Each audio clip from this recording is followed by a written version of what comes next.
Did you know that lesbian couples face a unique set of challenges in marriage, leading to a higher divorce rate than many might expect?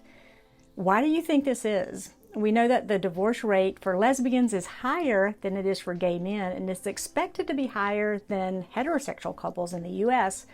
Although since gay marriage has only been legal for about 10 years, it's really too early to tell. But today I'm going to tell you 3 challenges that are specific to lesbian marriages. My name is Katie. I'm a licensed therapist who is happily married to a woman. Please help me out and subscribe to my channel. So why is it that married lesbians are more likely to divorce than married gay men? Well, this hasn't been studied yet, so it's more of an opinion piece, but I do have strong opinions about this. As a therapist, I've been able to see these issues firsthand. So one reason I believe this is true is that lesbians have what we call a strong urge to merge. So some people call it moving at lesbian light speed or UHauling.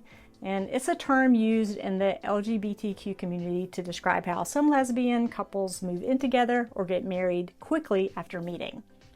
Now, while it is romantic to think about love at first sight and whirlwind romances, usually rushing into commitments can sometimes lead to challenges down the road. So how can you ensure that your relationship stands the test of time? So one of the first things to do in order to have a healthy lesbian marriage is to choose the right person. Don't rush things. Keep in mind that you don't really know someone until you've known them for at least 6 months, and 1 year is even better. So if you find yourself getting engaged at the 3 to 4 month mark and rushing into marriage, chances are much less likely that it's going to work out. And no, you're probably not the exception. And yes, other people have been as in love as you are. So trust me on this. My second suggestion for a healthy lesbian marriage is to make sure that you're not abandoning yourself in the marriage. So let me explain. Historically, in many cultures, including in the U.S., we've socialized women to be caregivers, nurturers, and peacemakers. So this is often translated into expectations that women should prioritize others' needs over their own and avoid conflict. So women have traditionally been encouraged to be agreeable, accommodating, and submissive in many societies. So on one hand, you might say, well, with 2 women, that means they're both nurturing each other and not arguing as much. What could possibly be wrong with that? Well, come to find out, if one or both women in a marriage are people pleasers, they're just going to be ignoring their own needs and desires, pushing things under the rug, and thus building resentment. And this can lead to a tendency to avoid confrontation and prioritizing harmony over personal boundaries. So I can't tell you how many lesbians I've met who are unhappy in their relationship or marriage, and I'll say, well, have you talked to your partner about this? And they'll say, no, because they don't want to cause conflict or they don't want to make their partner feel bad.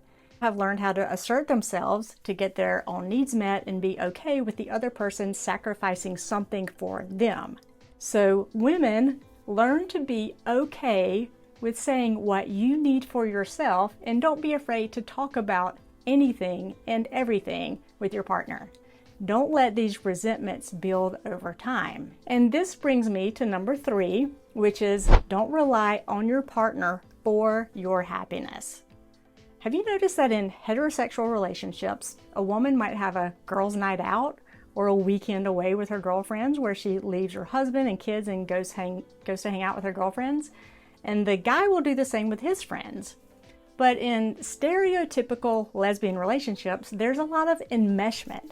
And the women will tend to just cling to each other, not have separate friends or separate hobbies. Now, in a healthy marriage, each person usually has their own hobbies and interests and things they do outside of each other. So enmeshment is when a couple is overly connected and needs to meet the other person's needs so badly that they lose touch with their own needs, goals, desires, and feelings.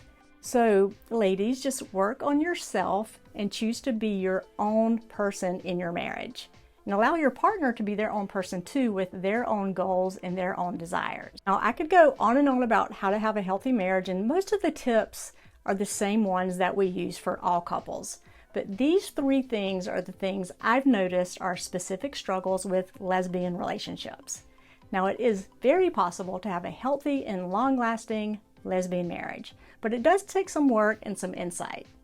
And I hope this video has been helpful, so please subscribe and leave a comment, and I'll see you next time.